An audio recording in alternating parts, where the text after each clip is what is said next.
এয়া যোৰহাট জিলাৰ গন্ধিয়া গাঁওবাসীৰ ৰাইজে আয়োজন কৰা সদৌ অসম ভিত্তিক ভাওনা প্ৰতিযোগিতাত আহি আজি তৃতীয় নিশাত উপস্থিত হৈছোঁ।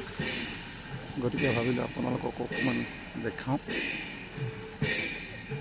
খুব সুন্দৰভাৱে আয়োজন কৰিছে গন্ধিয়া গাঁওবাসীৰ ৰাইজে। তাৰ কিছু দৃশ্যাংশ আপোনালোকক দেখাইছোঁ।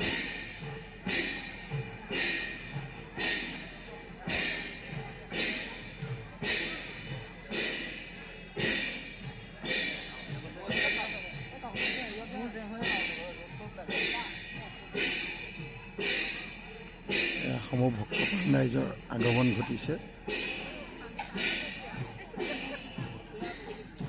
খন্তেক সময়ৰ পাছতে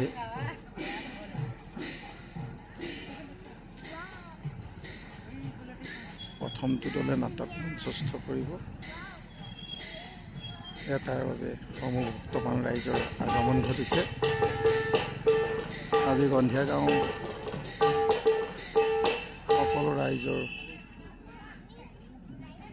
মনত আনন্দ উল্লাসেৰে ভৰি পৰিছে আৰু যোৰহাট জিলাৰ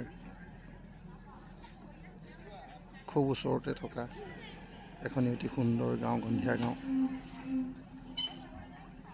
আজি গন্ধিয়া গাঁও সপ্ত বৈকুণ্ঠলৈ পৰিণত হৈছে।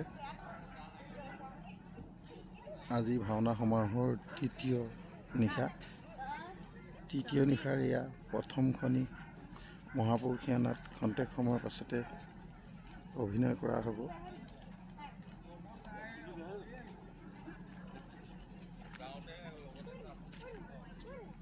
খুব নান্দনিক দৃশ্য।